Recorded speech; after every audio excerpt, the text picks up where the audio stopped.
Good evening, everyone, or whatever time of day it may be where you are. This is we're going to be a recorded event here. Just myself and Cody Anderson, the chair of the LPNY. My name is Rich Purtell. I'm chair of the Libertarian Party of New York Legislative Affairs Subcommittee. And with me tonight is Cody Anderson, chair of the Libertarian Party of New York. And we're just going to review how we did with the legislative session this spring, some of the high and low points, different bills that we interjected opinions about, things that a few that we supported, many that which we objected to. And Cody's sharing a screen here with each bill number. And we'll just go through bill by bill, and they're in no extreme particular order. And we'll just say, what the bill's about and, what we want it to do with it and where it now stands, where it might go in the future. So I'll let you, there you go, Cody. That's more readable. Much bigger. My old eyes couldn't see it. I knew your even older eyes couldn't. Let's not remind people how old I am. All right. So Rich, go ahead. You can take up the first one, A260, 2681 S1034 there. Yeah, I mean, that's one I put a lot of effort into. So A2681, which was called the HEROES Act, that was the euphemism for it. And I think internally within the LPNY, we were calling this OSHA for germs, which is really more accurately describing what this bill was going to do. It's establishing a infectious disease workplace standard for all businesses in New York. It's a shame that it got signed by the governor. We tried to stop it. Maybe we influenced it slightly to get some amendments in there to tone down the private right of action lawsuits, legal efforts. But unfortunately, this thing's going to be rolling forward. We'll keep doing what we can to limit its damage. But I think this is pretty horrible legislation, perhaps the worst we've seen in a decade. Only time will tell how damaging it is to business. But, we put up a good fight on this one. We did several live events, but unfortunately, it's gone through. And the way that went through, Rich, I remember that we were being told sort of privately that it went back to committee and was sort of sent there to die, if I'm not mistaken. Correct. Then all of a sudden it was on the docket. So I think there was a lot of popular outrage about it, and I believe that there's probably more lobbyists pushing for it behind the scenes. So. Yeah, we got blindsided on that when it got to the point of getting passed. We only had a couple days to react because we expected it was being dead in the committee, and then all of a sudden it got up for a floor vote. So, we got stuck on that one. Right. So next one is Senate 1144 and Assembly 5576, which is meant to fix automatic parole suspension over minor technical violations. This has been passed by the legislature. It's awaiting signature by the governor. Actually, it hasn't been sent to the governor yet, but I imagine it will be shortly. This is important from a criminal justice standpoint, just because people who are on parole frequently have odd technical violations, like failure to check in, things like that, things that don't involve actually committing a crime. And a lot of people who are on parole, they have to keep their noses clean in a number of different ways. They have to report into the parole officer. They can't do certain things or have to do certain things. Essentially what this would have done, it would have changed in a positive way, which is something we support. Would have changed in a positive way the way technical violations are regarded in the parole process. So we're happy to see this legislature has been passed by the legislature, and we're awaiting signature by the governor. Hopefully he will sign it. Yes, hopefully. I talked to my brother about this. My brother's a parole officer in Beaver County, PA, and Pennsylvania has rules similar that you really have to screw up big while you're on parole to be in violation. They're pretty lenient, you should have to commit a crime. Technical violations, no reason to throw them back in jail. I agree, and I think a lot of people who have been in jail, and I do not speak from experience, but I think a lot of people have been in jail, sort of still have a hard time sort of getting used to being out in normal society again, and they have a hard enough time with that. Being sent back for small technical violation is ridiculous. So, and I think that unless there's real recidivism going on, I think there's no reason to do that. So this is a good bill. We're happy to see it passed. Yep. S3464, failure to retreat. We talked about this in a lot of our chats, Rich. And this is this essentially, if an officer orders you to retreat or step away from the scene of an apprehension, or orders you to retreat from the officer for any reason, it's regarded as a Class D felony. Fortunately, it's still in committee. We hope that's where it dies. Obviously, there's still a lot of discussion about it. Do you have anything to say about this, Rich? I'm optimistic this one won't go anywhere. It's a bad bill, and I think with the composition of the Albany committee, gives us some bad things, but I think in this case, the composition is friendly to not passing this bill. So I think it will hopefully stay dead in committee. Yeah, the fact we don't see an assembly version of this bill yet is probably a good sign. That's a good sign. Yeah. Yeah. Yep. So we'll and it's another strange thing that's happened during the session too. We've seen a lot of bills start in the Senate, which is kind of an unusual thing. Usually these bills start in the assembly. I'm not sure what's up with that, or whether that's because the power dynamic has changed in the legislature now. But that's sort of an interesting thing that it's another one of these bills that started in the Senate. So we'll have to see where this goes in the next session. Yes. Yep. Of course, cancellation of opportunity to ballot petitioning that was signed by the governor months ago, and that basically, again, this is just another move by the governor of the Democratic legislature to prevent other candidates from getting on the ballot. It's unfortunate, but it's really no big surprise from this state. As everyone knows, we're fighting our own ballot access battle. So for them to cancel one form of petitioning is sort of par for the course here in New York. Yep. Surplus proceeds theft. Rich, this is your baby. I'm gonna let you talk about this. Yeah, and I think it was Eric Cooper on our committee who found this one and brought it up. Sometimes people just don't know that when there's the tax foreclosure process is a long process. There's several steps along the way, several time periods that are allowed for restitution. It'd be nice to see the interest rate reduced for penalties. I think that's like 20% is the max in New York. That'd be a nice bill to see, even not to get too off topic, but so that's one thing that can really beat people up while they're trying to pay off. But let's say they fail to, and it has to go to a tax foreclosure. At least tell the people, hey, you have an opportunity to file and get your money back. And this is one of these compromise things that they shouldn't even have to go for this money. I mean, it should be automatic. I'm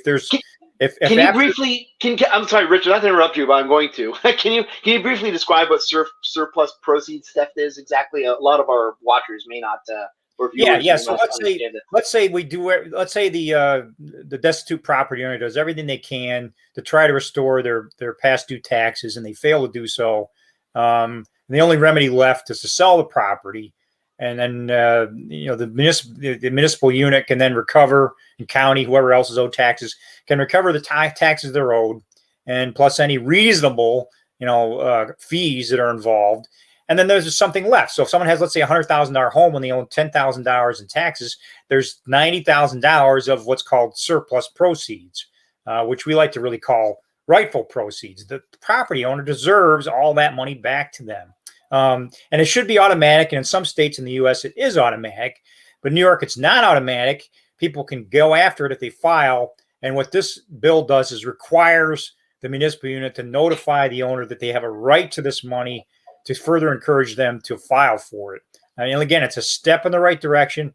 We'd like to see a bill someday that says this money goes back automatically. Like I mentioned, I'd like to see a bill that reduces this absurd 20% interest rate maximum to something more like 8 or 9%. I think it's New York City's 9%, or maybe even less, maybe 7-6%. That's the cost of money to governments is minimal. Sure. Government entities, they can borrow and pay off at minimal interest rates. So even 6 or 7% is plenty. So anyway, but this is a step in the right direction, just to make people aware that they can pursue this money that is rightfully theirs.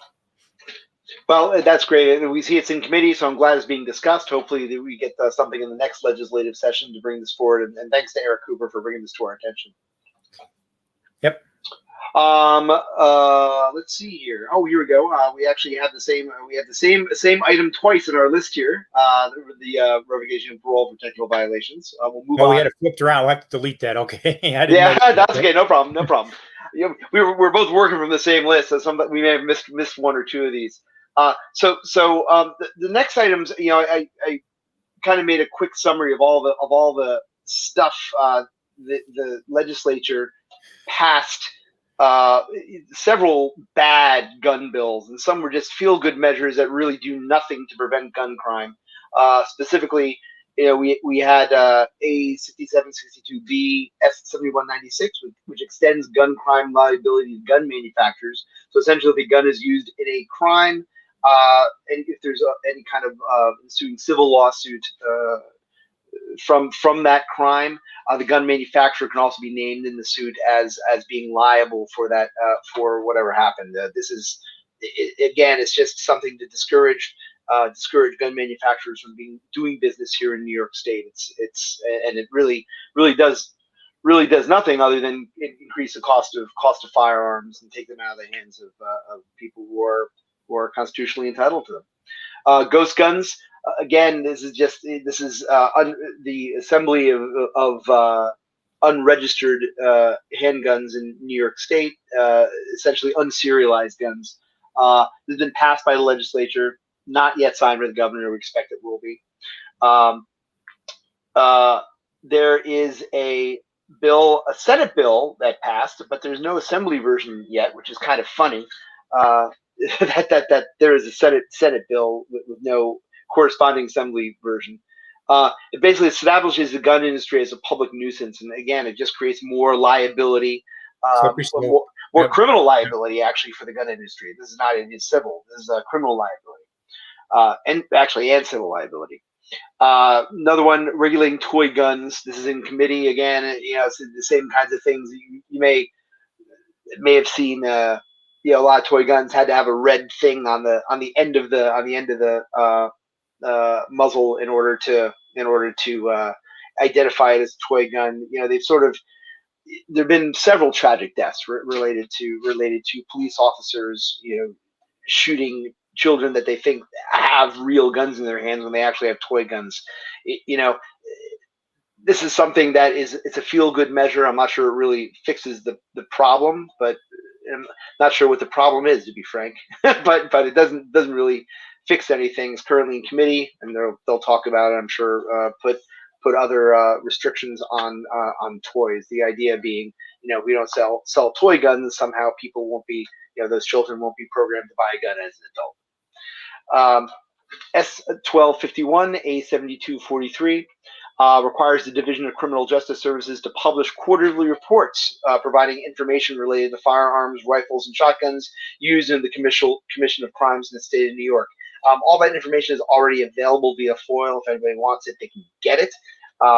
This really is just fear mongering. It's on the part of the state government, and providing information that no one really asked for, and just getting people to be more fearful of guns in possession of private citizens, which is too bad. Another one creates a Firearm Violence Research Institute. Again, passed by legislature, not signed by the governor. Spends more of our tax dollars on a useless feel-good kind of measure. So we really don't agree with this. S5000B A6198 prohibits the sale, purchase, or transfer of firearms to anyone known to have an outstanding warrant for a felony or serious offense. Probably going to turn up in a criminal background check anyway. On the when you purchase a gun. I'm not sure how much good this gun law really does. To be frank, a lot of those things will turn up when somebody goes to purchase a gun anyway. They wouldn't pass the background check for that reason. It's redundant. Just another law in the books, that we don't need. It's already kind of handled by existing law. And we had another one here. I'm just going to skip down here, Rich, and just because it's another gun item. Yeah, makes the sale of an unfinished frame or receiver in the first and second degrees, Class D and E felonies, respectively. It has been passed by the legislature, not signed by the governor. We completely disagree with this. Citizens have a right to defend themselves. Whether or not they assemble those guns themselves or not is completely irrelevant, and we disagree with this law. And frankly, it doesn't really keep anybody safer. Criminals are going to get guns illegally anyway. Yep. Rich, I'll let you go on S75A, A279A. That's vaccine record keeping for adults. Yeah, I've got a Appalachian Pharmacies like a half mile up the road from me. My uncle actually built the facility like 20 some years ago when he was in business as a home builder and occasionally built commercial properties.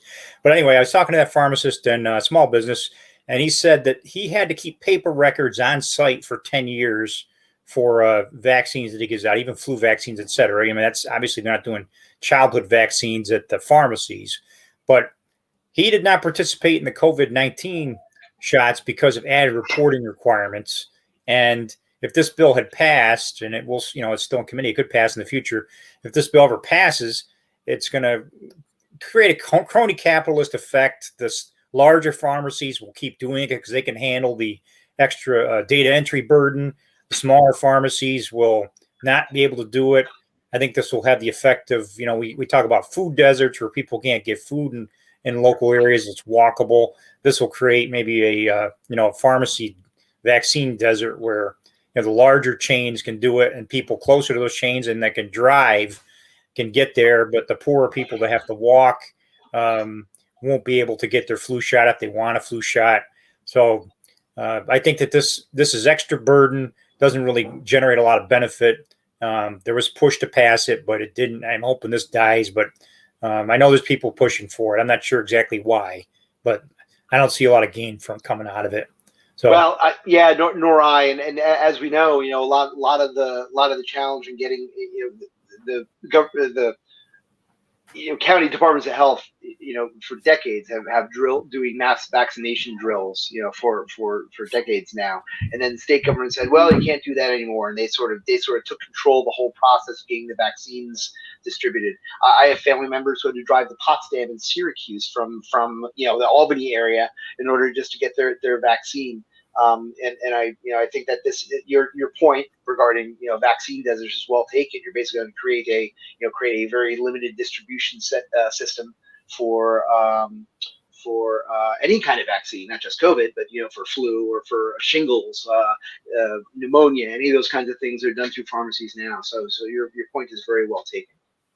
Now, if you want to get into the whole conspiracy theory kind of realm, I mean, if you put you do have to realize that if you're going to have vaccine mandates, very ambitious vaccine mandates, and vaccination certificates like the passport system that New York was playing with, this could close the loop. If you could find out in real time every shot that people get and use that to verify that they have that shot, and to cross check against a passport or certificate that they're carrying with them to make sure it's legitimate, and then requiring that to get into a place of business or a government facility or whatever.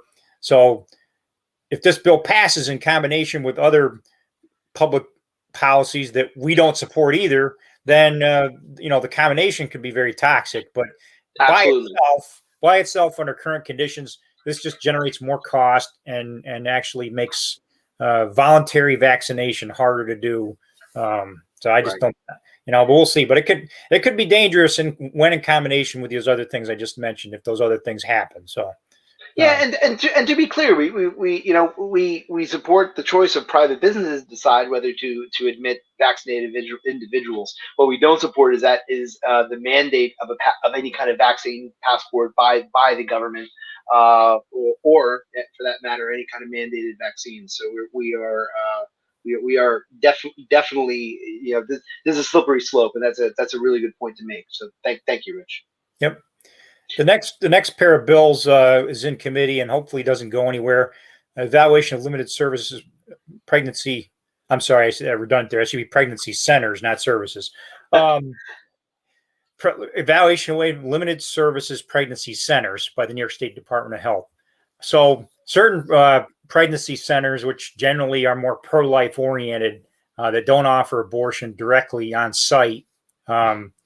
New York State had this bill to kind of target them, to try to basically ban them out of existence. And I don't like these bills because that's again interfering with voluntary association.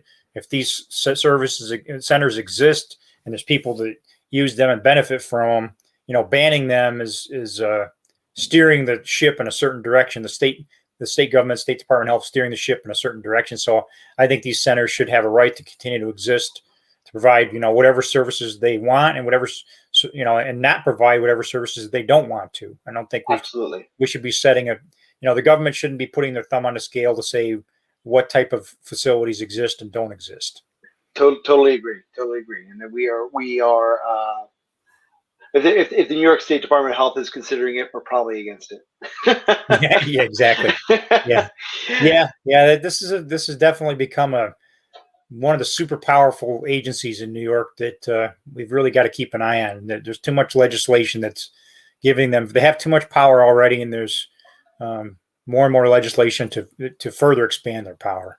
Well, and as we know, during the COVID pandemic and the lockdown here in New York, the Department of Health was doing everything through fiat, so it wasn't even legislation. A lot of what they were doing was enabled by executive order, administrative law. Endless. Yep, exactly. Yep. And that's the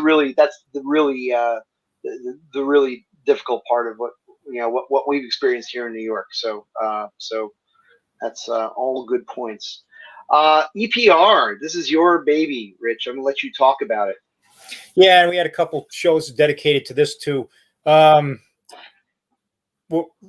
there's a few things that got me triggered kind of on that issue. Number one, I've been following the Jones Act, which is a federal policy. I've been following that for 10 years or so. Could you talk about that a little bit, Rich? The Jones Act is a 100-year-old federal law. It just came up on its 100th anniversary.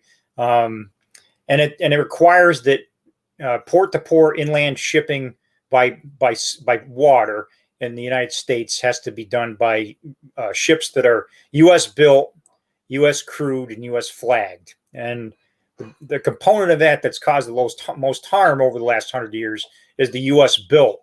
With this kind of protectionism, which happened to U.S. shipbuilding for these type of ships is their lack of competition has caused them to stagnate and become inefficient. And, it started out 100 years ago, the price, to build a U.S. ship versus foreign was neck and neck. Then it got to be 20% more expensive to build the U.S. ship. Then it was, 50%.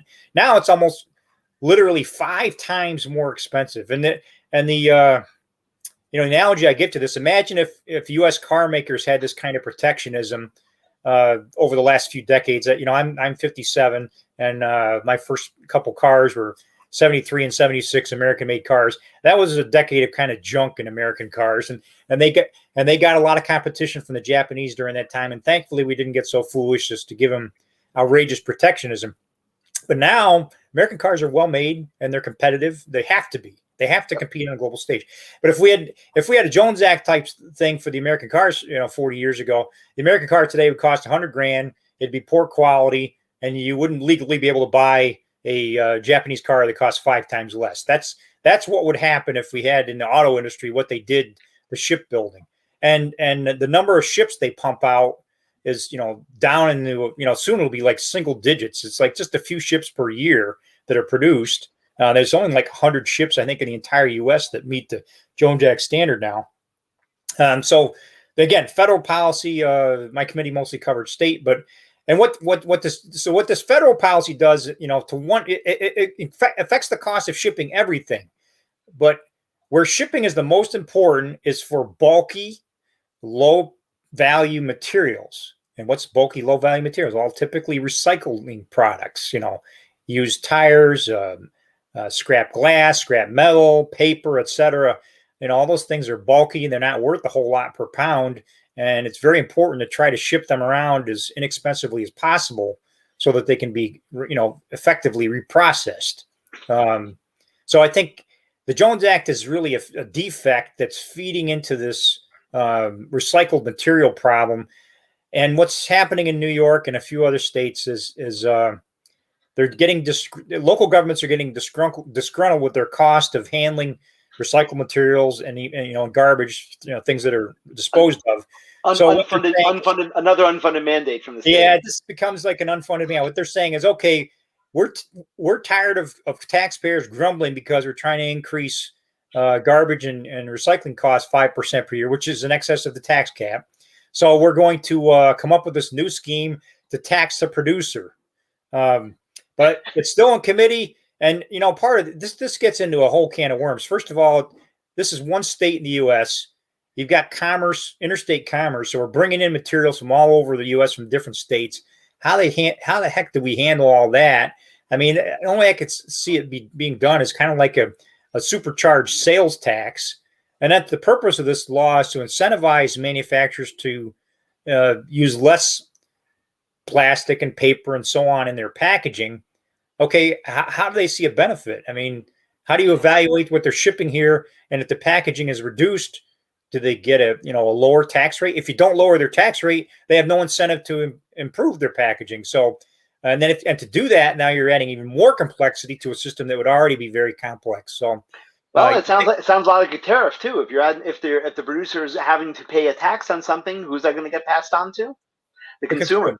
Everything's ultimately the consumer is going to pay for the added cost. Yeah, it's going to be like a supercharged sales tax. So, we actually had Colin Grabo from Cato on a talk with us on one episode. When we discovered EPR and covered EPR and Jones Act. So, interesting technical topic, but hopefully this stays dead. I think this is a really bad law if it does get traction, and I think it will keep coming up because the municipalities are looking for a scapegoat, a way to to pass the buck and get away from having to handle the grumpy taxpayers who are tired of price increases for their garbage and recycling pickup. The taxpayers get grumpy real quick when they're paying another tax without it being called a tax, and that's that seems like a good time to remind everybody taxation is theft. Thank you.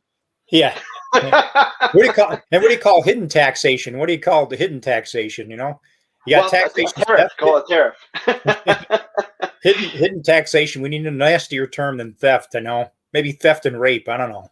Do you think this would get knocked down on interstate commerce grounds? It sounds like I have been told. I think a few people have told me that this would likely get challenged in court and thrown out because of interstate commerce rules. That this would just be too much. Too much in violation of interstate commerce laws in the U.S. So, and maybe that's why it's kind of stuck in committee. Well, I hope it stays there, and I hope we never hear about this again. But I fear we will. Yeah, I don't think. Yep. So last item we have here on your list, Rich, is S6414 A2495A, expanded general business law to allow lawsuits for more things which are unfair and raises punitive award amounts. Can you talk about that a little bit? Yeah, so that's something that Lawsuit Reform Alliance in New York was really on it. It just, several bills came up this session that were windfalls for the trial lawyers, and this was going to be one that would do so. I think the minimum award is $50 now, and they're talking about a 2,000% increase up to $1,000. Wow. For these nuisance, unfair. So, that's the minimum. So, the minimum should stay $50. If it's something trivial, then it should stay. The award should be trivial. I mean, I don't know why they need to set a minimum or a maximum. They just, let the court decide what's fair and reasonable for each given circumstance. But this is something to keep an eye on. It didn't go forward this time, but I don't think this is going away either. I think this will keep coming back. It just seems like the trial lawyers have a lot of interest in stuff in their pockets with legislation that's coming out. Look, this has their fingerprints all over it, and let's face it, 30% of $1,000 is a lot more than 30% of $50. So we'll have to see how that the contingency is definitely going to be higher for them. Yes. Yep. Well, great. Thanks for going over all those, Rich. And just real quick, we wanted to talk about just very briefly about what's going on for what we'd like to see considered in the next legislative session. We would like the legislature to consider online petitioning for political office. That's something that we've talked to some legislators about, and they just didn't seem to think that there's a political will for doing it. We'd like to see that happen, especially in the age of, now we're in the age of COVID and pandemics and things. It seems like this would be a no-brainer to do. But again, the political class is very set on not doing this because it kind of makes things easier for parties like the Libertarians or the Greens or anyone who's not a Democrat or Republican on the ballot. So although it could help them too. So we're hoping that they really take this up. Scaffold law reform repeal. For those of you who don't know, any kind of construction that involves scaffold or ladder. If somebody has an injury from a scaffold or a ladder, it's covered by a whole separate body of law called scaffold law. It's very expensive for businesses, and we'd like to see it. We'd like to see a scaffold law reformed or repealed in the next legislative session. I think Tom Stevens had said that there was an effort underway to get that reformed last session, Rich. Yeah. This has been an ongoing effort. This has been a high priority for business interests in New York for years. Because it drives up some insurance costs, billions of dollars each year. So and kind of hand in hand with that too is the Wicks law too. Yes, we would like that Unshackle Upstate was another upstate business organization that was trying to get both these things repealed or reformed. So we're hoping to see those taken up next session. Third item: children who are not enrolled in public school. Get them able to participate in district sports at the discretion of the local school district. I think this is a big issue with school choice. Obviously, the Libertarian Party of New York supports school choice, whether it's private or public or homeschooling for that matter. Religious schooling, we believe that anyone should be able to send their kids wherever they want and redirect their taxes accordingly. Have the dollars follow the student. This is something that that sort of ties in with that. And maybe this is on your list, Rich. Maybe just talk about this really briefly. Yeah, I think just in terms of logic and fairness, we actually have busing now. So because there is no voucher system whatsoever, so anyone that homeschools, I have two kids that are homeschooled, age 10 and 12. Anyone that homeschools or participates in a private school, hey, we're still all paying the same school taxes as anybody else. So one benefit that we can get is if to send to private school is busing. I've got neighbors up the street we're good friends with who send their kids to a Catholic school via a public school bus. So again, they're paying the taxes, so they take advantage of that one small piece of the public education system, just the school bus. So this is another piece, So if people are homeschooling or sending kids to private school, they're still paying their taxes, still paying school taxes. So they should be able to participate in at least district sports, so they can get that piece of the public school pie that they're paying for. When and if New York State ever develops any kind of voucher system, then maybe we can argue about, double dipping and people getting, money back from the state for private school, then also maybe getting money or benefits through a busing or whatever. But that day, who knows when or if that day will come. But right now, if everybody's paying the full tax dollars, for public school, they should be able to take advantage of any fraction of the public school system they want, with whether it's busing, whether it's maybe even scholastic competition or sports. If they're paying the taxes, if they don't want to send their kids to school for the full day session, and if they want to do other things related to that public school district, the local school district should have the ability to authorize that. Great. Well, Rich, thanks for doing the rundown here. We went a little long, but I appreciate giving our viewers the rundown on what's going on. And once the next legislative session begins, Rich and the Legislative Affairs Committee will start up the StreamYard broadcast on the LPNY homepage. The LPNY Facebook page starts when the next legislative session begins. So please keep your eye out for those. Any questions, you can email me at chair@lpny.org, or you can email Rich at rpurtell, that's RPURTELL, @lpny.org. Thanks for watching. Thank you all. Have a good night. Take care.